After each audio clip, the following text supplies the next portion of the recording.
आप सभी का इस वीडियो क्लासेस में फिर से स्वागत है। हम लोग इस वीडियो में देखेंगे 10th इकोनॉमी का चैप्टर नंबर 2 का ये हमारा 5वां वीडियो होगा। ठीक, हम लोग काफ़ी गहन अध्ययन कर रहे हैं, काफ़ी गहराई से अध्ययन करे से हमें समय लग रहा है, लेकिन एक भी चीज़ क्या करेंगे हम लोग छोड़ेंगे नहीं। ठीक, तो हम लोग को इस वीडियो में देखना है प्रति व्यक्ति आय, पर कैपिटल इनकम। बहुत इंपॉर्टेंट है हमारे एग्जाम की दृष्टि से। प्रति व्यक्ति आय, पर कैपिटल इनकम। पर कैपिटल इनकम होता क्या है उससे हम लोग समझते हैं इस बॉक्स के माध्यम से। देखिए, बहुत सटीक परिभाषा इस बॉक्स में दिया हुआ है। राष्ट्रीय आय में देश की कुल जनसंख्या से भाग देने पर जो भागफल आता है उसे प्रति व्यक्ति आय कहते हैं। जैसे मान लेते हैं राष्ट्रीय आय कितना है, राष्ट्रीय आय 1000 रुपये है। ठीक, अब मान लेते हैं देश की जनसंख्या कितनी है,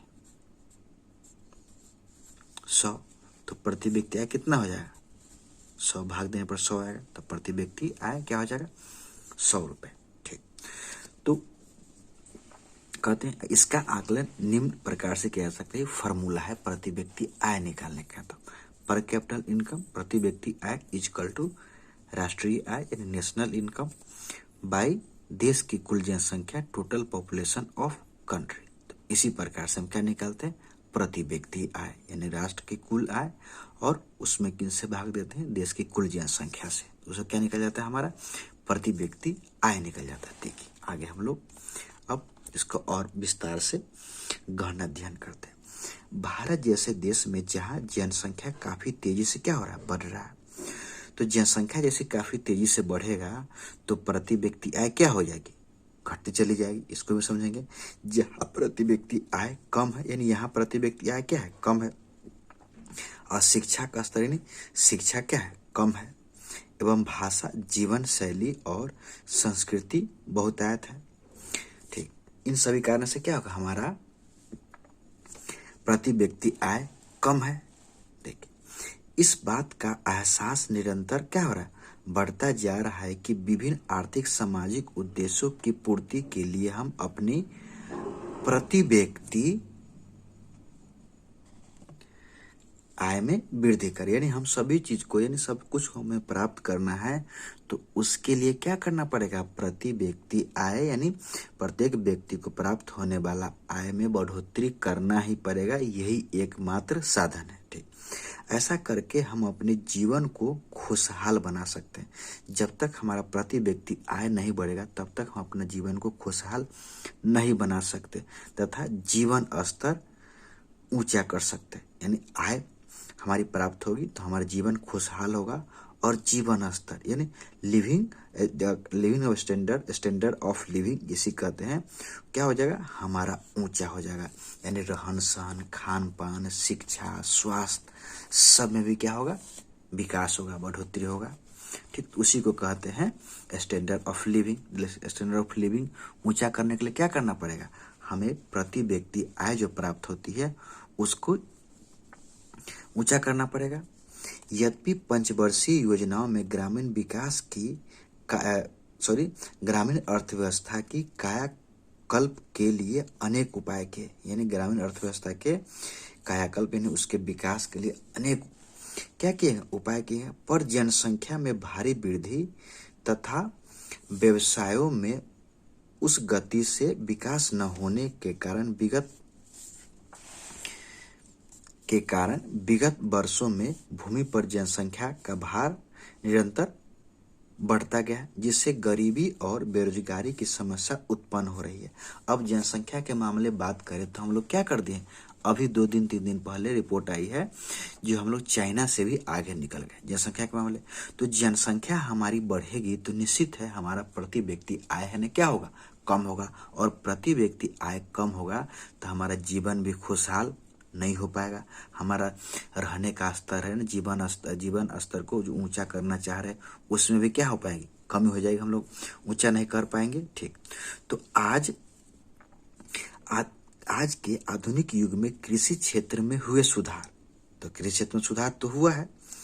विज्ञान प्रौद्योगिकी एवं अन्य क्षेत्रों में होने वाले गुणात्मक विकास के पश्चात भी लोगों को रोजगार प्राप्त नहीं हो पाता। यानी अभी भी क्या है, हमारे समाज में बहुत सारा बेरोजगारी है, जिसका कारण स्वभावतः यह बेरोजगारी प्रति व्यक्ति आय को कम करके गरीबी को बढ़ावा देती है। यानी जो रोजगार जिनको नहीं मिला है उनको आय प्राप्त नहीं होगी, और आय प्राप्त करने के लिए क्या निकालते हैं, हम सभी का औसत निकालते हैं। और कुछ लोगों को आय प्राप्त है, कुछ लोगों को रोजगार मिला, कुछ लोगों को रोजगार नहीं मिला हुआ है। तो जिन लोगों को रोजगार नहीं मिला हुआ है वो कहीं ना कहीं क्या करेंगे, जो रोजगार मिला हो उनकी औसत आय में क्या कर देंगे, कमी कर देंगे। तो ही हमारा प्रति व्यक्ति औसत आय क्या हो जाएगा, कम हो जाएगा। ठीक, जिसके कारण स्वभावतः बेरोजगार क्या कहता है, जिसके कारण स्वभावतः वह बेरोजगारी प्रति व्यक्ति आय को कम करके गरीबी की ओर बढ़ावा देते हैं। ठीक, इसको पहले फिर से पहले कोई दिक्कत नहीं। ठीक इसी परिप्रेक्ष्य में इस अतिरिक्त श्रम शक्ति के बोझ को कम करके और उससे गैर कृषि कार्य में रोजगार प्रदान करके कृषि उद्यम बेरोजगारी उन्मूलन और राष्ट्रीय विकास में महत्वपूर्ण भूमिका अदा करते हैं। ठीक, क्लियर है। एक सी बॉक्स छूट रहा है, हम इस बॉक्स को पढ़ते हैं। आओ जाने, भारत की राष्ट्रीय आय काफी कम है तथा प्रति व्यक्ति आय का स्तर भी बहुत नीचे है। यानी राष्ट्रीय आय कम होगा तो प्रति व्यक्ति आय भी क्या हो जाएगा, कम हो जाएगा। विश्व विकास रिपोर्ट वर्ल्ड डेवलपमेंट रिपोर्ट 2009 के अनुसार वर्ष 2007 में भारत की प्रति व्यक्ति आय कितना था, मात्र $950 था। यहाँ भारत की प्रति व्यक्ति आय अमेरिका के प्रति व्यक्ति आय का लगभग कितना है, 1/48 यानी 48 भाग में से एक भाग भारत का क्या है, अमेरिका के प्रति व्यक्ति आय के तुलना में है। ठीक, तो इस प्रकार हम विश्व के कुछ देशों के प्रति व्यक्ति आय को निम्न रूप से क्या कर सकते हैं, स्पष्ट करते हैं। अब इसे देखते हैं। तो अमेरिका का प्रति व्यक्ति आय कितना था, $40,040। इंग्लैंड का प्रति व्यक्ति आय कितना है, $42,740। अब चीन का प्रति व्यक्ति आय कितना है, $2,360। और बांग्लादेश का प्रति व्यक्ति आय कितना है, $870। ठीक, क्लियर है। अब हम लोग आगे देखेंगे राष्ट्रीय आय की गणना, यानी राष्ट्रीय आय की गणना किस प्रकार से किया था। बहुत इंपॉर्टेंट है, ये एग्जाम में सीधे सीधे क्वेश्चन पूछता है, राष्ट्रीय आय की गणना किस प्रकार से की जाती है, लॉन्ग क्वेश्चन में। ठीक, यानी राष्ट्रीय गणना की विधि, ऐसे भी क्वेश्चन आता है। आगे हम लोग देखिए राष्ट्रीय गणना की विधि क्या होती है। जैसा कि हम जानते हैं कि वस्तुओं तथा सेवाओं का उत्पादन विभिन्न साधनों के सामूहिक प्रयत्नों का ही परिणाम है। देखिए, हम लोग 9th में पढ़े ही थे कि वस्तु और सेवाओं का साधन, वस्तुओं तथा सेवाओं का उत्पादन विभिन्न साधनों पर। यही विभिन्न साधन का क्या है, 5 साधन है, भूमि है, श्रम है, पूंजी है, व्यवस्था यानी संगठन, उद्यम। तो इन्हीं 5 साधनों पर क्या किया जाता है, वस्तु और सेवा का उत्पादन किया जाता है। ठीक,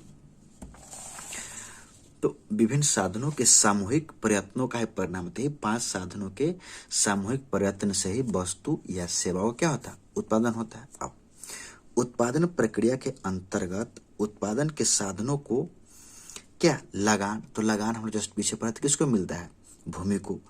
मजदूरी किसको मिलता है, ये जो श्रमिक है उसको। और ब्याज किसको मिलता है, जो पूंजी है उसको। तथा लाभ किसको मिलता है, जो व्यवसायी है, उद्यमी है, यानी जो व्यापार कर रहा है उसे। तो लाभ के रूप में आय प्राप्त होती है। तो लगान के रूप में, मजदूरी के रूप में, ब्याज के रूप में तथा लाभ के रूप में क्या होती है, आय प्राप्त होती है। इस अर्जित आय के स्वामी अपनी आवश्यकताओं के पूर्ति के लिए वस्तु तथा सेवाओं की मांग करते हैं। यानी मान लीजिए मजदूरी करके कोई मजदूरी करके उसको 30,000 मान लीजिए प्रति मंथ क्या होती, आय प्राप्त होती है। तो इसी में से कुछ आय का हिस्सा क्या करता है, कुछ वस्तु की खरीदारी करता है, ठीक, मान लीजिए 5,000 कोई वस्तु खरीदा 5,000 के। अब मान लीजिए यही मजदूर 1,000 रुपए का कोई सेवा खरीदा, या मान लीजिए क्या किया, अपने बच्चों को शिक्षा के लिए कोई होम ट्यूशन दे रखा है, उस शिक्षक को दिया। तो ये शिक्षक को दिया तो इसने क्या खरीदा, 1000 रुपए का सेवा खरीदा और 5000 रुपये क्या खरीदा, वस्तु खरीदा। तो यहाँ पे कह रहा है अपनी अर्जित आय के स्वामी आवश्यकताओं की पूर्ति के लिए वस्तु तथा सेवाओं की क्या करते हैं, मांग करते हैं। यानी मांग करने का क्या अर्थ, क्रय करते हैं। तो मांग करने का क्या अर्थ होता है, क्रय करते हैं। तो 5000 की वस्तु खरीद ली और 1000 का सेवा खरीद ली, तो मांग करते हैं, यानी क्रय करते हैं। मांग की यह वृद्धि उत्पादन वृद्धि को प्रोत्साहित करता है। अब मान लेते हैं ये मांग 5000 की जगह 6000 करेगा, मांग 1000 की जगह 2000 करेगा। तो उत्पादन यानी कोई वस्तु बनाने वाला व्यक्ति वस्तु को बनाने में उसको क्या प्रोत्साहन मिलेगा ना, प्रोत्साहन मिलेगा, यानी उसकी मांग बढ़ रही है। अब शिक्षा देने वाला व्यक्ति उसको उसकी प्रोत्साहन होगी कि नहीं, उसको जिज्ञासा होगी नहीं, जिज्ञासा और अच्छे से हम शिक्षा दिया, कुछ और लोग को हम लेके आए शिक्षा दे, तो मांग बढ़ेगी। तो उससे क्या होता है, उत्पादन में क्या होती है, वृद्धि होती है। तो उत्पादन वृद्धि को प्रोत्साहन करती है और आर्थिक क्रिया का चक्रीय रूप क्या होता है, पूरा होता है। अब जैसे आगे देखेंगे इसको कैसे चक्रीय रूप पूरा होता है। जैसे इसको देखिए, कह रहा है इस कथन को इस चित्र द्वारा स्पष्ट किया जा सकता है। स्पष्ट किया जा सकता है इस प्रकार से। देखिए अब कह रहा है उत्पादन यानी कोई भी क्या चीज हुआ, प्रोडक्शन हुआ। तो प्रोडक्शन करने से क्या होता है, आय सृजन होता है। यानी उत्पादन में काम करने वाले लोगों को जो चीज उत्पादन करता है उसके लिए क्या मिलता है, आय प्राप्त होती है। तो उत्पादन करने से क्या उत्पन्न होता है, आय उत्पन्न होता है, यानी आय का सृजन होता है। जब आय सभी लोगों को प्राप्त होगा तो क्या करेंगे, फिर सभी लोग मांग करेंगे, यानी वस्तु की क्या कर दे, खरीदारी करेंगे, सेवा की खरीदारी करेंगे। जब वस्तु सेवा की खरीदारी करेंगे तो कहने क्या अर्थ होगा, वो पैसा क्या फिर व्यय करेंगे, यानी खर्च करेंगे। तब खर्च करेंगे तो पुनः उत्पादन में वृद्धि होगा, यानी खर्च करेंगे यानी लोग मांग करेंगे। तो उत्पादन करने वाला जो उद्योग लगाने वाला व्यवसायी है या सेवा देने वाला जो सेवा कर्मी है, उसको अंदर से प्रोत्साहन आएगा ना, जी हमारी क्या हो रही है, मांग बढ़ रही है, तो हम लोग पहले के तुलना में अब क्या करें, ज्यादा उत्पादन करें वस्तु का, ज्यादा उत्पादन करें क्या चीज का, सेवा का। क्यों, क्योंकि मांग क्या हो गई, बढ़ गई है। तो यानी सब क्या है, एक चक्र है। उत्पादन बढ़ेगा तो क्या होगा, आय का सृजन होगा। आय का सृजन तो क्या करेंगे, लोग मांग करेंगे, मांग करेंगे यानी क्या करेंगे, व्यय करेंगे, व्यय करने का अर्थ क्या होगा, यानी खर्च करेंगे पैसे। तो उत्पादन का फिर से क्या होगा, इकाई बढ़ेगा, यानी उत्पादन का मात्रा फिर से बढ़ेगा। ठीक, अब इसको एक और दूसरी डायग्राम समझते हैं। जैसे उत्पादन, प्रोडक्शन, तो उत्पादन होगा तो उससे क्या होगा, लोगों की आय बढ़ेगी। जब लोगों की आय बढ़ेगा तो फिर लोग क्या करेंगे, उसका व्यय करेंगे। जब फिर व्यय करेंगे तो क्या होगा, फिर से उत्पादन बढ़ेगा, यानी व्यय करेंगे, क्या करेंगे, किसी वस्तु का या सेवा का मांग करेंगे। तो वो वस्तु और सेवा उत्पादन करने वाला जो उद्योग है या जो सेवा देने वाला सेवा कर्मी है, उसमें के मन में क्या आएगी, प्रोत्साहन आएगी, और वो पहले से और सेवा या वस्तु क्या कर सकता है, बना के मार्केट में देगा। तो क्या ये पूरे चक्र के रूप में क्या होता है, ये घूमते रहता है। ठीक, ये क्या कहते हैं, चक्रीय रूप कहते हैं। आर्थिक क्रिया का चक्रीय रूप यही हो गया। ठीक, आर्थिक क्रिया का चक्रीय रूप। देखिए अब हम लोग को आगे समझना है राष्ट्रीय आय की गणना। तो राष्ट्रीय आय की गणना मुख्य रूप से कितने आधार पर, 3 आधार पे। जैसे उत्पादन, उत्पादन यानी उत्पादन एवं मूल्य जोड़ विधि, यानी प्रोडक्शन, ऐसे और कहते हैं वैल्यू एडिड विधि, वैल्यू एडिड मेथड। अब दूसरा आय, आय यानी आय के आधार पर करते हैं उसे क्या कहते हैं, आय विधि। व्यय के आधार पर उसे क्या कहते हैं, व्यय विधि। और इसको कहते हैं उत्पादन के आधार पर तो क्या कहते हैं, उत्पादन एवं प्रोडक्शन एंड वैल्यू एडेड विधि। अब ये जो है ना हमारा राष्ट्रीय आय की गणना, ये थोड़ा सा कठिन है। बहुत सावधानी से बारीकी से समझेंगे तब समझ में आएगा, नहीं तो थोड़ा सा मिस करेंगे तो क्या हो जाएगा, हमारा पूरा ये तीनों जो उत्पादन प्रक्रिया के उत्पादन का राष्ट्रीय आय की गणना के विधि क्या हो जाएगा, माइंड से ऊपर चला जाएगा, स्किप हो जाएगा। इसलिए बहुत बारीकी से ध्यान देकर समझते हैं। ये देखिए, तो राष्ट्रीय आय की गणना प्रत्येक प्रकार से की जाती है, यानी राष्ट्रीय प्रकार की आय की गणना अनेक प्रकार से की जाती है। तो मुख्य रूप से 3 प्रकार से, लेकिन ऐसा होता है कितने प्रकार से, 5 प्रकार से। 3 प्रकार से ये फर्स्ट, सेकंड, थर्ड, और आगे 2 प्रकार और आगे देखेंगे तो होता है मुख्य रूप से 3, लेकिन होता है कितने प्रकार से, 5 प्रकार से। ठीक, चूंकि अब देखें हम लोग को राष्ट्र के व्यक्तियों की आय, राष्ट्र के व्यक्तियों की आय उत्पादन के माध्यम से, यानी जितना भी राष्ट्र में व्यक्ति है उन सबको आय किससे मिलता है? उत्पादन करते हैं या उत्पादन करते हैं या क्या देते हैं? सेवा देते हैं, उत्पादन के रूप में या सेवा के रूप में। तो जो भी उत्पादन के रूप में कार्य करते हैं या सेवा के रूप में कार्य करते हैं उनसे उनको क्या मिलता है? आय मिलता है। ये आय क्या हो सकता है? सीधे मौद्रिक के रूप में भी हो सकता है, यानी पैसा के रूप में भी प्राप्त होता है। इसलिए इनकी गणना जब उत्पादन के योग के द्वारा किया जाता है तो उसे उत्पादन वृद्धि कहता है, यानी लोगों ने कितना उत्पादन किया इस सभी का एक योग निकाला जाता है, एक पूरा मूल्य निकाला जाता है। यानी लोगों ने इतना उत्पादन किया, लोगों ने 100 रुपए का उत्पादन किया, लोगों ने 1000 रुपए का उत्पादन किया, इसी का योग निकालते हैं। तो इस योग निकालने की विधि को हम क्या कहते हैं? इस आय, यानी जब 100 रुपए का लोगों ने क्या किया? उत्पादन किया, तो इसी उत्पादन से ना लोगों की आय प्राप्त होती है। 1000 का जो उत्पादन किया तो इसी उत्पादन से ना लोगों की आय प्राप्त होती है। तो वही उत्पादन करने से जो लोगों की आय प्राप्त होती है, तो कुल उत्पादन को हम क्या कर देंगे? योग कर देंगे, मूल कर देंगे। तो वही क्या कहलाता है? उत्पादन के योग करने से जो आय प्राप्त होती है उसी के आकलन हम करते हैं, उसे क्या कहते हैं? उत्पादन गणना विधि, यानी सेंसस ऑफ प्रोडक्शन मेथड कहते हैं। जब राष्ट्र के व्यक्तियों की आय के आधार पर, जब राष्ट्र के व्यक्तियों की आय के आधार पर राष्ट्रीय आय की गणना की जाती है तो उस गणना विधि को क्या कहते हैं? आय कहते हैं। आय गणना विधि कहते हैं, यानी देश के लोगों की क्या आय हो रही है उसके आधार पर क्या किया जाते हैं? ये राष्ट्रीय आय की गणना की जाती है, यानी पूरे लोगों को कितना आय हुआ उसको हम राष्ट्रीय आय मानेंगे। तो उसको हम क्या कहते हैं? आय गणना विधि, यानी सभी लोगों को जो आय प्राप्त हुई है उसी के हम क्या कर लिए? काउंटिंग कर ली, तो वही कहलाएगा आय गणना विधि। अब देखिए, प्राप्त की गई आय व्यक्ति अपने उपयोग यानी उपभोग के लिए व्यय भी करता है। यानी जो व्यक्ति आय प्राप्त करता है उसका उस आय का किसके लिए? अपने उपभोग के लिए, यानी अपने जरूरत की वस्तु को खरीदने के लिए भी क्या करता है। इसलिए राष्ट्रीय आय की गणना लोगों के व्यय के माप से किया जाता है, यानी लोग जितना खर्च करता है उससे भी किया जाता है। तो राष्ट्रीय आय की मापने की इस प्रक्रिया को व्यय गणना विधि, यानी लोगों ने कितना खर्च किया, तो खर्च लोगों ने कितना किया उसका गणना करके हम राष्ट्र के आय का निकालना चाहेंगे तो वो क्या कहलाएगा? व्यय गणना विधि, सेंस ऑफ एक्सपेंडिचर मेथड कहते हैं। हम देखते हैं कि देखिए उससे पहले हम इसको एक बॉक्स को पढ़ना है।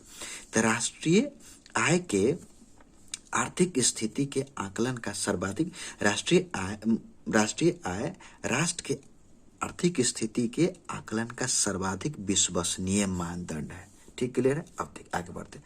हम देखते हैं कि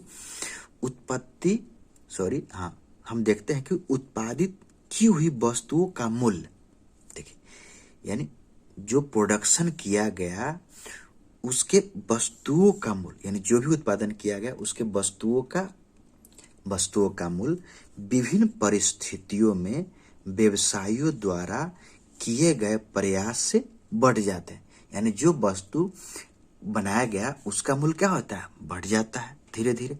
ऐसी स्थिति में राष्ट्रीय आय की गणना को मूल्य योग विधि कहते हैं। यानी जो वस्तु का मूल्य है, यानी उस मूल्य के आधार पर हम राष्ट्रीय आय की गणना करेंगे तो वो कहलाता है मूल्य योग विधि, census of value added method कहते हैं। ठीक, ये जो है ना, इस सबसे ज्यादा इंपॉर्टेंट वही तीनों जो हम लोग पहले अध्ययन किए वो ज्यादा इंपॉर्टेंट है।